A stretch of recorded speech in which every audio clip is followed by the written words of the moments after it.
Very good morning to all of you. Well, इससे पिछले video में मैंने आप लोगों के साथ जो डिस्कशन किया था that is about pivoted coil galvanometer और suspended coil galvanometer. Pivoted coil galvanometer को हम लोग वेस्टर्न गैल्वेनोमीटर के नाम से भी जानते थे। यानी पिछला वीडियो जो हमारा था that was about moving coil galvanometer. Moving coil में दोनों आ गए, पाइवोटेड और सस्पेंडेड। मैं उम्मीद करता हूं आप लोगों को क्लियर है। वहां पर हम लोगों ने करंट का जो फॉर्मूला निकाला था that was I is equal to K phi. K वहां पर कांस्टेंट हुआ करता था जिसे हम लोग फिगर ऑफ मेरिट या गैल्वेनोमीटर कांस्टेंट कहते थे, और इसका फॉर्मूला हुआ करता था K is equal to C upon N A B. Clear. अब इस मूविंग कॉइल गैल्वेनोमीटर से ही जुड़े हुए दुनिया भर के क्वेश्चन बनते हैं जो काफी इंपॉर्टेंट हैं। अगर हमें बेसिक स्ट्रक्चर भी मूविंग कॉइल गैल्वेनोमीटर का क्लियर है तो ये सारे क्वेश्चंस काफी इजी हैं। आप लोग कोशिश करेंगे तो समझ में आएंगे आपको। पिछले वीडियो में मैंने आपको मूविंग कॉइल गैल्वेनोमीटर बताया था जिसमें से ये पढ़ा था आपने। इसको हम लोग पाइवोटेड कॉइल गैल्वेनोमीटर बोलते थे, याद है सभी को? ज्यादा नहीं तो कम से कम एक मोटा इतना समझे आप कि यहां से करंट आता था, ऐसे निकल जाता था। करंट जब जाता था तो कॉइल को घुमाता था, कॉइल डिफ्लेक्ट हो जाती थी, और कॉइल का डिफ्लेक्ट होना शो हो रहा था पॉइंटर से। क्लियर है? जितने एंगल से ये डिफ्लेक्ट हो जाएगा वो एंगल यहाँ पर शो होगा। समझ पा रहे हैं आप मेरी बात को? यहाँ पर क्या होता था, करंट आता था, ऐसे निकल जाता था तो कॉइल को घुमाया जाता था। कॉइल को घुमाया जाता था, कॉइल घूमती थी, थोड़ी देर के बाद कॉइल रुकती थी। जहां पर भी कॉइल रुकती थी वहां पॉइंटर रुक जाता था, और पॉइंटर रुक जाता था तो हमें डिफ्लेक्शन फाई मिल जाता था। यस और नो? इतना हम लोगों ने पढ़ा था। बोले भैया। आज वो मुझसे कह रहा है define sensitivity of moving coil galvanometer. Clear? Define sensitivity of moving coil galvanometer. तो sensitivity of moving coil galvanometer की बात की जाए तो इसको ऐसे समझो आप। एक बच्चा है, छोटा सा बच्चा है, उसको तुमने जरा सा ऐसे किया नहीं, सोई रोएगा, टे टे टे टे करना चालू कर देता है। और एक बच्चा ऐसे होते तुम कनपट्टी पे दो चार बजाऊ दो तो ढीठ के ढीठे ही रहेंगे भाई साहब, इनके मजा ले वे रो जाए। कौन सा ज्यादा सेंसिटिव है? जो पहले से ही टेंटे करने लगा। यस और नो? ठीक है, अच्छी बात है, आप समझते हो। तो सेंसिटिव वर्ड का मतलब समझते हो, है ना? आओ इधर आओ। यहां पर जब ये करंट पास करते हो तो कॉइल डिफ्लेक्ट होती है, और कॉइल डिफ्लेक्ट होने के बाद कॉइल थोड़ी देर के बाद रुकती है तो हमें डिफ्लेक्शन मिल जाता है कितना हो रहा है, राइट? तो कोई पूछे sensitivity of moving coil galvanometer होता क्या है, तो शुद्ध अगर मैं देसी में बात करूं, मोटे अंदाज में आपको समझाऊं, तो करंट फ्लो करने पर कॉइल के अंदर जितना डिफ्लेक्शन आ जाता है उसे उसकी सेंसिटिविटी कहा जाता है। क्लियर? देखिएगा, सेंसिटिविटी को हम लोग लेटर एस से डिनोट करते हैं, और सेंसिटिविटी का फॉर्मूला होता है एस इज इक्वल टू सफाई।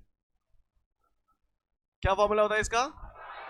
सफाई। चूतिया बनती है पर काम बनता है, सफाई। क्लियर? अब इसकी डेफिनेशन को समझने की कोशिश करते हैं। अगर मैं यहाँ आई बराबर किसी भी डेफिनेशन को बनाने के लिए चीजों को क्या माना करते हो, अगर मैं यहां पर आई बराबर 1 एम्पियर रख दूं तो S is equal to phi क्या है? Deflection produce in the coil. और डिफ्लेक्शन कब प्रोड्यूस हो रहा है? जब करंट फ्लो कर रहे हो। Clear?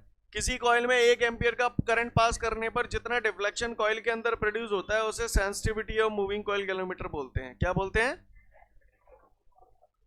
The deflection produced in the coil on passing unit current यानी 1 एम्पियर करंट। समझ गए? The deflection produced in the coil on passing unit current through it is called sensitivity of moving coil galvanometer.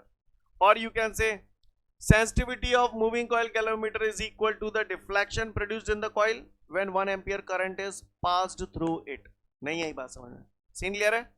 पढ़ना है, समझना है, अपनी भाषा में लिखना है। I hope you understand. किसी भी कॉइल से 1 एम्पियर का करंट पास करने पर जितना डिफ्लेक्शन कॉइल के अंदर आता है उसे हम लोग मूविंग कॉइल गैल्वेनोमीटर की क्या बोलते हैं? सेंसिटिविटी। गौर से देखिएगा सब लोग। तो मैं उम्मीद करता हूं यहां पर sensitivity of moving coil galvanometer का डेफिनेशन सभी को क्लियर है। आगे बढ़ रहा हूं। फॉर्मूला मैंने पढ़ा S is equal to phi upon I. बोले भैया, सुना है आई बराबर के फाई? कल पढ़ा था आपने। फाई थे फाई को टक दूं 1 अपॉन के, और बचपन में मैं ये पढ़ गया था के बराबर सी अपॉन एन ए बी। बोलो भैया, तो के की जगह अगर सी अपॉन एन ए बी लिखूंगा तो सी तो ये लिखा, अपॉन के जो एन ए बी है कहाँ पहुंच जाएंगे, तो ये ऊपर पहुंचा दिए एन ए बी। क्लियर है? किसी ने मुझसे पूछा how we can increase the sensitivity of moving coil galvanometer, moving coil galvanometer की सेंसिटिविटी को कैसे इंक्रीज किया जा सकता है, तो बताओ भैया। Number of turn in the coil should increase directly proportional, area of the coil increase, intensity of magnetic field और टॉर्जनल रिजिडिटी डिक्रीज, क्योंकि इनवर्सली प्रोपोर्शनल है। सीन क्लियर है सभी को? दो क्वेश्चन हो गए, sensitivity of moving coil galvanometer भी हो गया, दूसरा how we can increase the sensitivity of moving coil galvanometer. दोनों पढ़ लो, फिर आगे की बात करूंगा।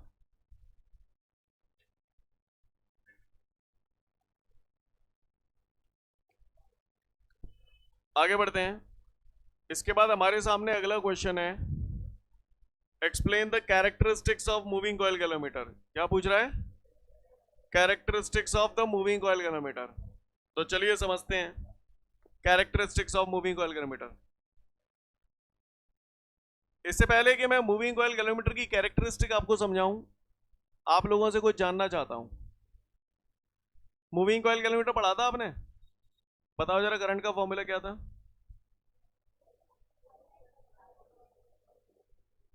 ये कहना चाहते थे? बोले भैया, कल पढ़ा था कि नहीं पढ़ा था? दूसरा बताओ, मूविंग कॉइल गैल्वेनोमीटर में के जो कांस्टेंट था, के की वैल्यू कितनी होती थी? सी अपॉन एन ए बी। तो के की जगह मैंने सी अपॉन एन ए बी टांग दिया। 5 ऐसा की जो बोल रहा हूं पल्ले पड़ रहा है।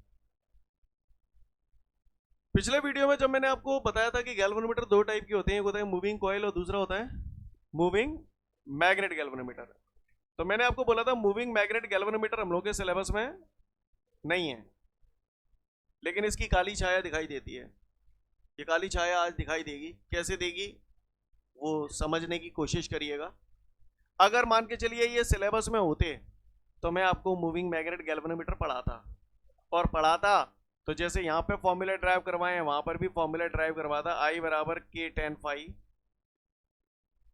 जैसे आपने यहाँ पर के की जगह कांस्टेंट लिखा है सी अपॉन एन ए बी, यहाँ पर भी के कांस्टेंट होता है लेकिन उसका वैल्यू होता है 2RH अपॉन म्यू 0n।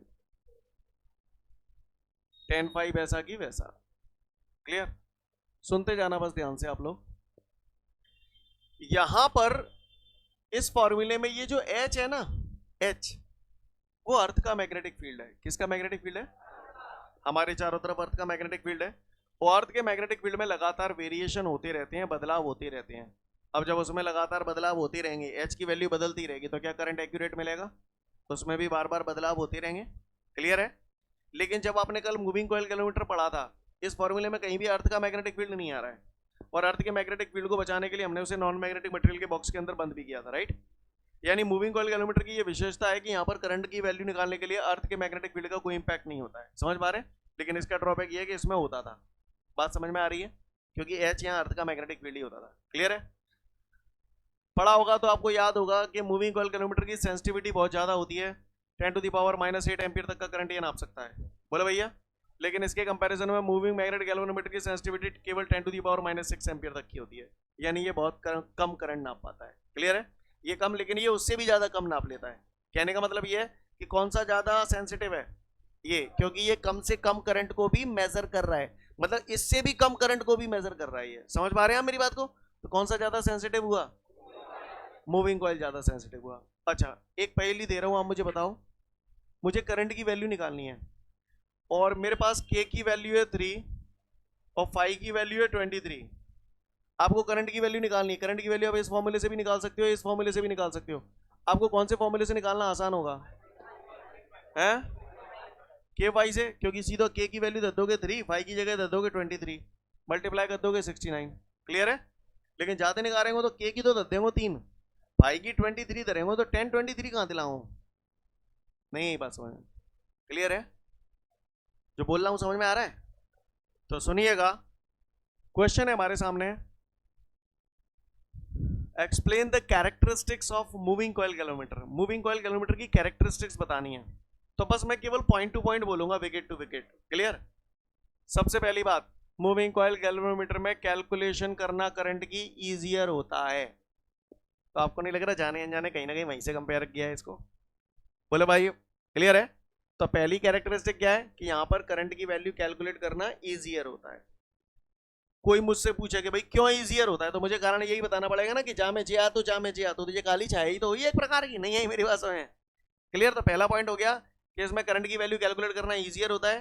दूसरा, यहां पर जब हम करंट की वैल्यू कैलकुलेट करते हैं तो यहां पर अर्थ के मैग्नेटिक फील्ड का कोई इफेक्ट नहीं पड़ता, जबकि उधर पड़ता था। और तीसरा, इसकी सेंसिटिविटी ज्यादा होती है as compare to moving magnetic galvanometer. कहानी समझ में आ रही है? सीन क्लियर है? तो फिर से बोल रहा हूं, किसी ने पूछा मूविंग कॉइल गैल्वेनोमीटर की कैरेक्टरिस्टिक बताओ, तो पहली बात करंट की वैल्यू कैलकुलेट करना इजियर होता है। दूसरा, अर्थ के मैग्नेटिक फील्ड का इस पर कोई इफेक्ट नहीं पड़ता। और तीसरा, इसकी सेंसिटिविटी ज्यादा होती है। I hope you understand. पढ़ लो कैरेक्टरिस्टिक, फिर आगे की बात करूंगा।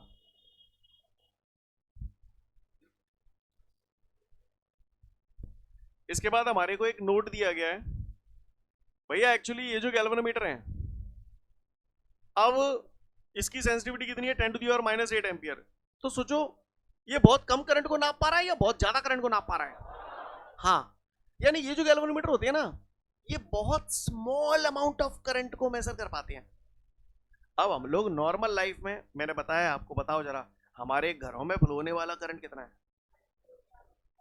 वोल्टेज 220 वोल्ट है, करंट कितने एम्पियर का फ्लो होता है? 5 एम्पियर का। कितने एम्पियर का? 5 एम्पियर का करंट फ्लो होता है। और जग की सेंसिटिविटी 10⁻⁻8 एम्पियर। 10⁻⁻8 एम्पियर का मतलब समझ रहे हो? 0.0000001 के करीब। समझ पा रहे हो मेरी बात को? जहां 5 एम्पियर फ्लो हो रहा है, तो 5 एम्पियर करंट इसकी सेंसिटिविटी के कंपेयर में बहुत ज्यादा है। इतने ज्यादा करंट जब गैल्वेनोमीटर में पास करेंगे ना, तो कॉइल जल जाएगी, पॉइंटेड टूट जाओ, बच जाओ, आग लग जाएगी। जहां में नहीं है बात काय में? हाँ क्लियर, आग लग जाएगी इसमें, यानी ये इतने करंट को नहीं नाप पाएगा। कोई पूछा मूविंग कॉइल गैल्वेनोमीटर करता क्या है, तो यूजुअली बहुत कम करंट अगर हमें किसी जगह मेजर करना है तो इसका इस्तेमाल किया जाता है। अब इतना कम करंट नॉर्मल लाइफ में बहुत रेयर होता है, राइट?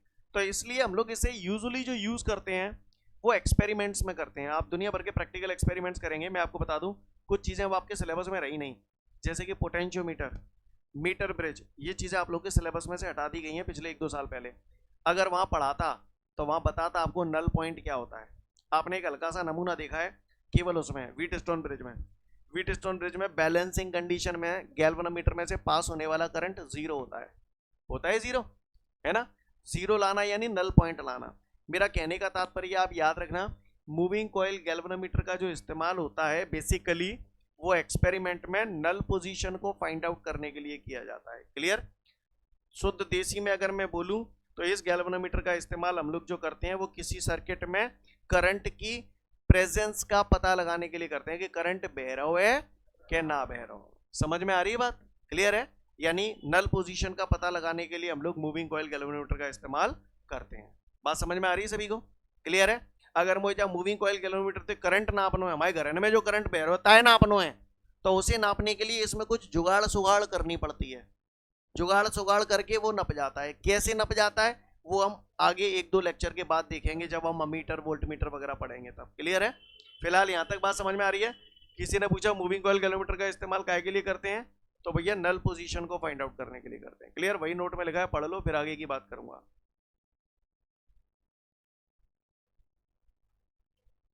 आगे बढ़ते हैं।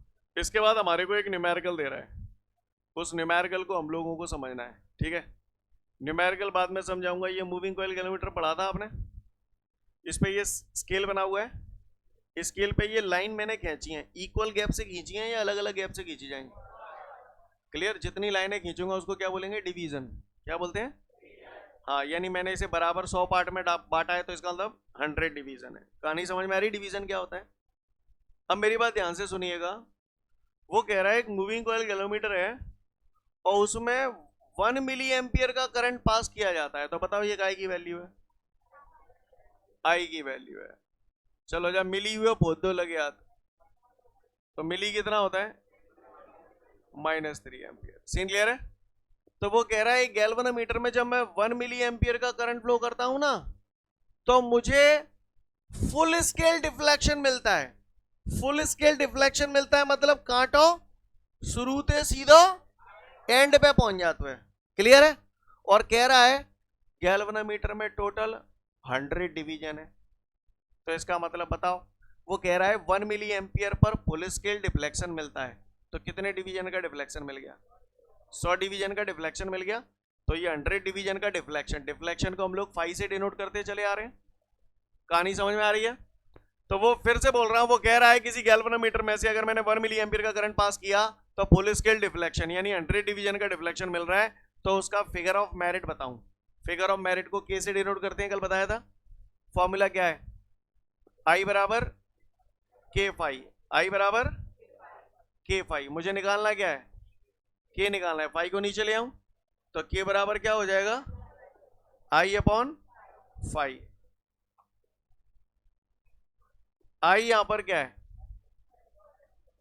केवल 10 की पावर -3 लिख दूं, क्योंकि 10 की पावर -3 का 1 से मल्टीप्लाई हो भी जाएगा तो कौन सी तोप चल जाएगी। फाई कितना है? 100 को 10 की पावर 2 लिख दूं, 10 की पावर 2 ऊपर जाएगा तो -2 की मुलाकात -3 से होगी तो 10 to the power -5। Clear? I current है, करंट की यूनिट एम्पियर, 5 डिफ्लेक्शन है इतने डिवीजन का, तो डिवीजन। नहीं यही बात समझ में?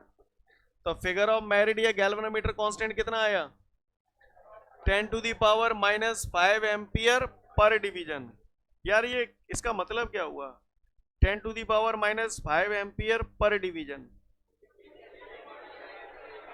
जागा मतलब ये हो कि अगर मैं एक डिवीजन, मैं चाह रहा हूं कांटो एक डिवीजन सरक जाए, तो उसके लिए मुझे 10 टू दी पावर -5 एम्पियर का करंट फ्लो करना पड़ेगा।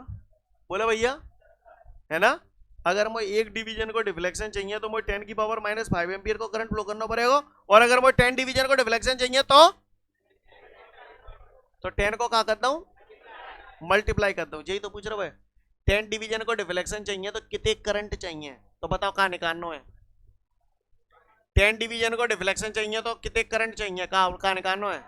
आई निकालना। और जी दे रहा है 10 डिवीजन, कहां दे रहा है? 5। तो तुमने कही थी 10 को गुणा कर दो। सिंपल बेसिक मैथमेटिक्स से चिपका दिया कि नहीं चिपका दिया? अपन फॉर्मूला से चिपका देते, लियो बात एक ही है। हाँ भैया, 5 दे रहा है, आई जानना चाहता है। हम ज्यादा पढ़े लिखे ना ने, हमें तो जे मालूम है आई बराबर के 5। बोला भैया, तो आई बराबर के कितने गए गो? तुमने हवाल में यही तो कही थी 10 की और -5, 5 कितने गए? कांगो 10 डिवीजन चाहिए। तुमने यही तो कही थी सर 10 को गुणा कर दो। देखो वही है गो कि नहीं है गो? समझ में नहीं आई होगी मैंने, आएगा ही का 10। क्लियर है? बेस सेम होती है तो इसमें पावर कुछ नहीं है तो 1, बेस सेम होती है तो पावर, तो कितना हो गया? -4 एम्पियर। आपको समझ में तो आ रहा है ना? यानी अगर मुझे 10 डिवीजन का डिफ्लेक्शन चाहिए तो कितना करंट चाहिएगा? 10 की पावर -4 एम्पियर। समझ में आई बात? अच्छा और बताओ, तीसरा कर रहा हूं। तीसरा आप बताना। न्यो कह रहा है कि अगर मैं जहां में 0.5 मिली एम्पियर को करंट फ्लो करूं, 0.5 मिली एम्पियर काय की वैल्यू दे रहा हूं? जब मिली हुआ पौधे लगे हाथ, 0.5 मिली कितना कर दूं? 10 की पावर -3। क्लियर? तो वो कह रहा है अगर मैं 0.5 मिली एम्पियर का करंट फ्लो करूं तो कितना डिफ्लेक्शन मिलेगा। क्या जानना चाहता है? फाई जानना चाहता है। आप लोगों को समझ में तो आ रहा है ना? आई दे रहा है, फाई चाह रहा है। आई बराबर के फाई, के नीचे ले आऊंगा तो फाई बराबर कितने कह जाएगी? आई अपॉन के। आई कितना है हमारे पास बच्चों? आई कहाँ हो तुम? ये दे रहा है 0.5 इंटू 10 टू दी पावर -3 बटे के कितना है? 10 टू दी पावर -5। -5 ऊपर जाएगी तो देखो 0.5 इंटू -5 ऊपर जाएगी प्लस की 5, प्लस की 5 की मुलाकात -3 से होगी तो 10 की पावर 2। 10 की पावर 2 बुरी नहीं लगे तो 100 कर लो। डेसिमल हटेगा, 0 बढ़ेगा, 0 0 उड़ेगा, 50 बचेगा। 5 10 से 50, 50 डिवीजन। नहीं आई बात समझ में? समझ में नहीं आई होगी हैं? कहे 100 टॉफी 50 रुपया की आ रही हैं, 100 टॉफी 50 रुपया की आ रही हैं, तो 50 टॉफी। अच्छा अच्छा, मुझे यूं कह रहा है 1 मिली एम्पियर का करंट फ्लो कर रहा हूं तो 100 डिवीजन का डिफ्लेक्शन मिल रहा है। 1 मिली एम्पियर का करंट फ्लो कर रहा हूं तो 100 डिवीजन का डिफ्लेक्शन मिल रहा है। तो अगर 0.5 मिली एम्पियर का करंट फ्लो करूंगा तो कितने डिवीजन का डिफ्लेक्शन? कोई तो आ रहा, ओरल हैगो, ओरल हैगो, वो ना मालूम, उतार लो फटाफट।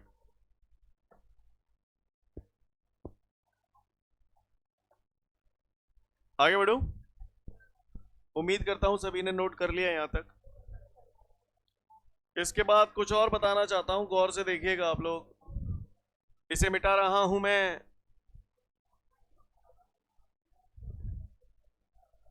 दुनिया वालों, अभी मैंने थोड़ी देर पहले आपको सेंसिटिविटी बताई थी। सेंसिटिविटी को कौन से लेटर से डिनोट करते थे? एस, है ना? और इसका फॉर्मूला बताया था सफाई बताई का, सफाई। क्लियर? यहां पर फाई तो होता था deflection produced in the coil, I क्या होता था? आई का डिवाइड हो रहा है यहां पर। कुछ कई बार हम लोग इसे करंट सेंसिटिविटी भी बोलते हैं। क्या बोलते हैं? तो पहचान के लिए सेंसिटिविटी के सफिक्स में आई लगा देते हैं, तो ये होगी करंट सेंसिटिविटी। क्योंकि यहां पर करंट का भाग लग रहा है इसलिए करंट सेंसिटिविटी। को पट्टा मोते बोले वोल्टेज सेंसिटिविटी, तो क्या करेंगे? वी को भाग लगा देंगे, तो जो कौन सी सेंसिटिविटी आ जाएगी? हाँ, समझ में आई मेरी बात? अच्छा बताना जरा, ये स्टेप समझ में आ गया क्या? फाई अपॉन आई की जगह समझ में आई? हवाला ही बताई, फाई फाई हटवाई, के की जगह C upon N A B, C upon N A B, N A B. Step समझ में आ रहे हैं सभी को? पक्का? अच्छा बताना, वोल्टेज सेंसिटिविटी निकालनी है तो फाई अपॉन वी। बताना ये वाला स्टेप समझ में आया क्या? वी बराबर आई आर एक ले देगा, यही तो आवत हुआ। क्लियर?